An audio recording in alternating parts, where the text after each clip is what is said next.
सोचिए 10,000 फीट की ऊंचाई से गिरना और फिर भी जिंदा बच जाना, ये नामुमकिन सा लगता है। लेकिन ये कहानी है एक 17 साल की लड़की की जिसने मौत को मात दी और जिंदा बच निकली, वो भी दुनिया के सबसे खतरनाक जंगल अमेज़न से, जिसका नाम था जूलियन कोप्स्के।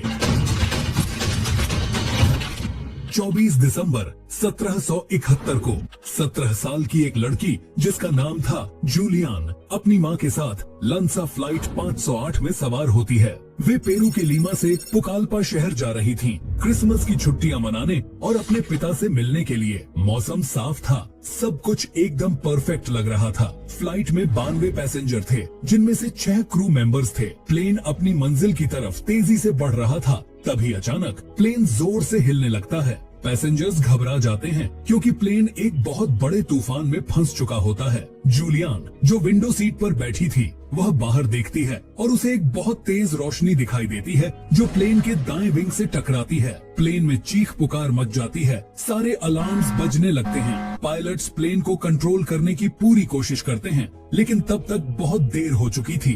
अचानक एक धमाके की आवाज होती है।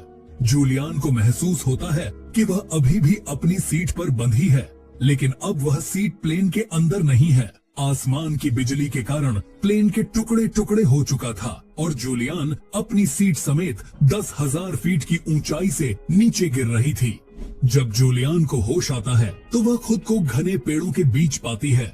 उसकी हालत बहुत खराब है, कॉलर बोन टूट चुकी है, शरीर पर गहरे घाव हैं, लेकिन वह जिंदा है। उसे यकीन नहीं हो रहा था कि वह इतनी ऊंचाई से गिरकर भी बच गई।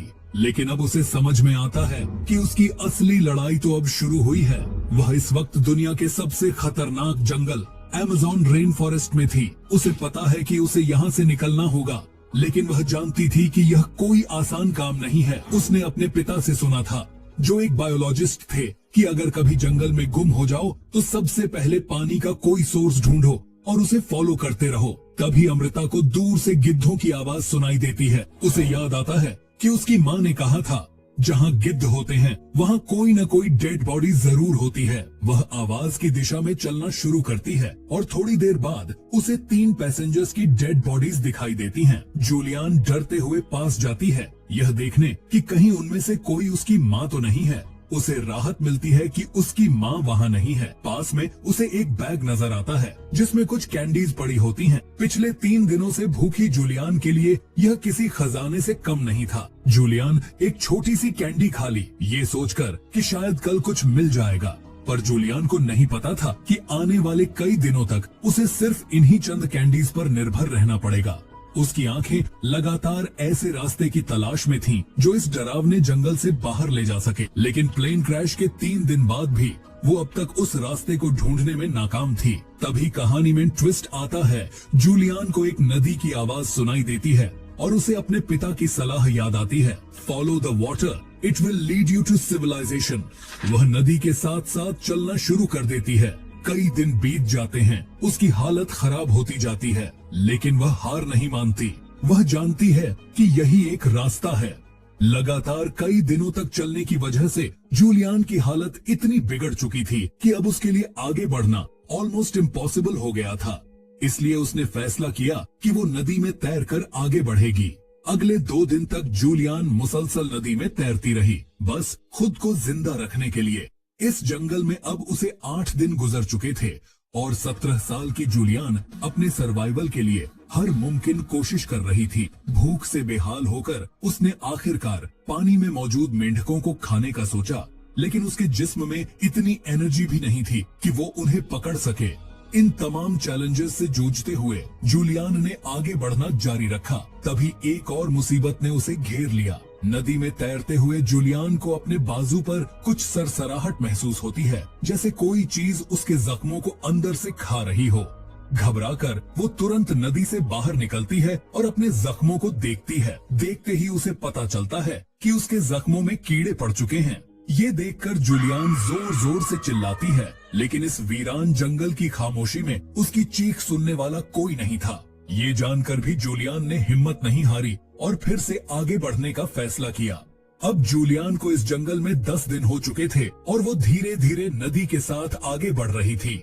वो ऑलमोस्ट अपनी उम्मीद खो चुकी थी, मगर थोड़ी देर बाद पानी में तैरते हुए उसे कुछ अजीब सा महसूस होता है, जैसे नदी का साइज धीरे धीरे बड़ा हो रहा है। थोड़ी दूर तैरने के बाद उसे किनारे पर कुछ दिखाई देता है। वो अपनी आंखों पर यकीन नहीं कर पाती, शायद उसकी कमजोर नजरें धोखा दे रही हों। वो आंखों को मलती है और दोबारा देखती है। इस बार साफ दिखता है, दूर किनारे पर एक बोट खड़ी है।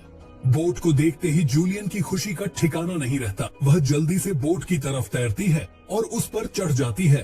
पास में उसे एक कैन मिलता है जिसमें पेट्रोल होता है। वह पेट्रोल को अपने घावों पर डालती है ताकि घावों में पड़े कीड़े मर जाएं। थकी हारी जूलियन वहीं बोट के पास इंतजार करती है। कुछ घंटों बाद 3 स्थानीय शिकारी अपनी बोट के पास आते हैं तो वह जूलियन को देखकर आश्चर्यचकित हो जाते हैं कि इस घने जंगल में इतनी छोटी सी लड़की कैसे पहुंच गई। जब वे उससे पूछते हैं तो जूलियन सिर्फ इतना ही कह पाती है, मैं लांसा फ्लाइट 508 की पैसेंजर हूँ, और बेहोश हो जाती है। यह सुनते ही वे समझ जाते हैं कि उन्होंने एक चमत्कार को देखा है। वे उसे सुरक्षित बाहर निकालते हैं और इस तरह अमृता की अनहोनी कहानी दुनिया के सामने आती है। यह सिर्फ एक सर्वाइवल की कहानी नहीं है, बल्कि यह इंसानी जज्बे और हिम्मत की कहानी है। अगर आप जूलियन की जगह होते तो क्या आप इतना साहस दिखा पाते? कमेंट्स में बताइए और ऐसी ही और कहानियों के लिए चैनल को सब्सक्राइब कीजिए।